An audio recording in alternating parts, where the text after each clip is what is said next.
What's up, folks? How's everybody doing? My name is Kelly. Welcome to Solution Seekers. For you that first time here, this is where I talk about the solution as opposed to enlarging the problem. I'm in here in North Hollywood. I just got back from Orange County. I'm working Uber driver, and I picked up two women in Norwalk, Brenda and Bernadette. Had a great time, man, just as mostly because you know what? I'm going to have a great time in life regardless of whatever happens, regardless of how I feel, regardless of anything else, because that's my one true responsibility, and with these two ladies I picked up, and we were talking about,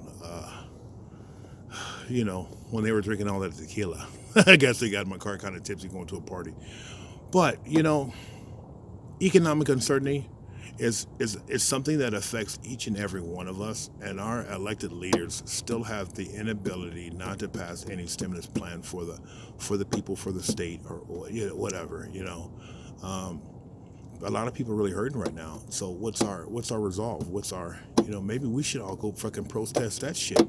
There seem to be protesting everything else. Trump had a rally in Washington D.C. Nobody, all these 100,000 people, no mask, no social distancing, no nothing. I don't see an outcry about that, but the numbers are spiking. The numbers are spiking. People are on ventilators. Anyway, enough about that. My point is about this economic uncertainty and how, Bernadette brought up a point about the student debt, and how we're always sold a bag of goods about go get a degree, go to school, get a degree, and as soon as you get your degree, you'll be able to get a job. I had a friend of mine that just graduated UC Davis last year. She still can't get a job. Walmart, Amazon, 7-Eleven, Starbucks. These are people with degrees. Unless it's in engineering, unless it's in architecture, unless it's in the STEM programs. But everybody else is still subject. You're still going to need a master's degree to get anywhere, to get your foot in the door. But who's got the time? Who's got the resources? And mainly, who wants to assume $150,000 for debt for a job that you may or may not get later on? But yeah, we're told that get the degree, and everything is going to be fine. So that's why I'm putting high hopes on Biden, trying to give us a bailout on his student debt, because I owe like 15, 16 grand, and I still haven't got my degree yet. But you know what? That really doesn't matter. But having a degree is not going to get you to where you want to be career-wise, because you can still go get your career now, because it's all about with the internet. It's about the evolution of one's capacity to want more for your life. The skill set. It's all about the skill set. What can you do? How can you harness some skills and then being able to put yourself in a position to maximize that skill set? That's what I've been trying to do for years, and I reached a point to where, man, I got a good set of skills. Now it's just how I'm going to find where's my niche at? How am I going to parlay this out and put myself out there so I can start getting some income coming in based upon that, instead of just accepting a job, becoming a fucking employee, and just being an all-around, feeling like a fucking schmuck and a sucker half the time. This is my experience. I can only speak for myself. Everybody's experience is probably always different, but you know what? I think there's a novel point where you reach a point to where, fuck, I'm my own boss. I'm an Uber driver. I'm my own boss. I can go to work when I want to go to work. I'm glad Proposition 22 didn't pass, because then I would just be an employee and I wouldn't be able to maximize my time, my vehicle, and my money, because it takes money to make money doing this. And when you're an independent contractor, whether you're a hairdresser, financial consulting, or whatever you do, if you're self-employed, you're still going to have to make that investment money-wise in order to get something back from it. But, having this debt, as we were talking during the conversation, having this debt is just emotionally draining, and it causes a lot of people having a lot of depression, because while you have that debt on your record, you can't go forward and try to get a home loan, a car loan, because it's always just going to be there and stagnant. Well, you can go get those loans, but it's going to be at a higher interest rate. And then what about trying to get those interest rates reduced, refinance it? Right now, you might not be able to do that because the banks don't want you to get no leverage on them. So if these, it's my thinking that if they can give all these corporations all these bailouts, why don't they just write off all this student debt?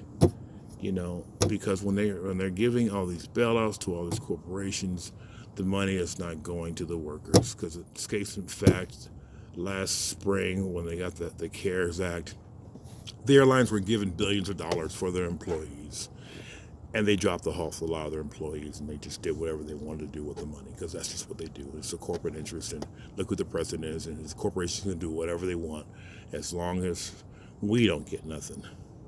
And it's not about getting nothing. It's just giving my just due. How is it? Where is the interest of the American citizens going to become paramount with their cares and concerns? Because right now they don't seem to be giving a fuck about none of us right now, only by their inability not to pass another package. Thus, as I keep been saying in numerous videos, according to the Fed, there's about 32 million people who are on the verge of losing their houses. I get, unemployment is right now, depending on how many hours, how much you have on there, it's not nothing. A friend of mine told me she gets $600 a month.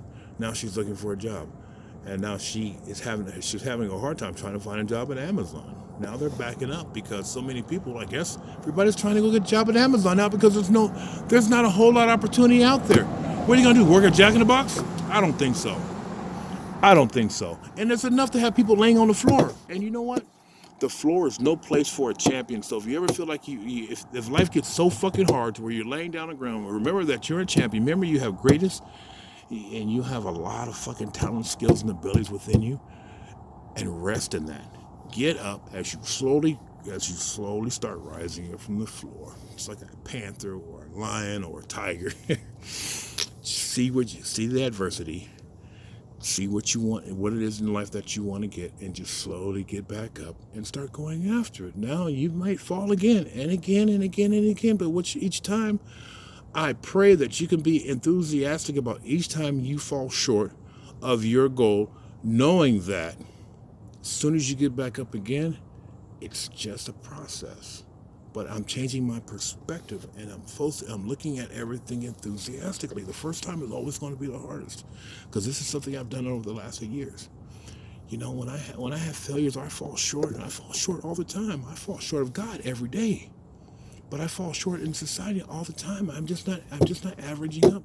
But you know what? I'm just gonna go out and make my own damn opportunity, because if I don't, who is? If not me, then who? If not now, then when?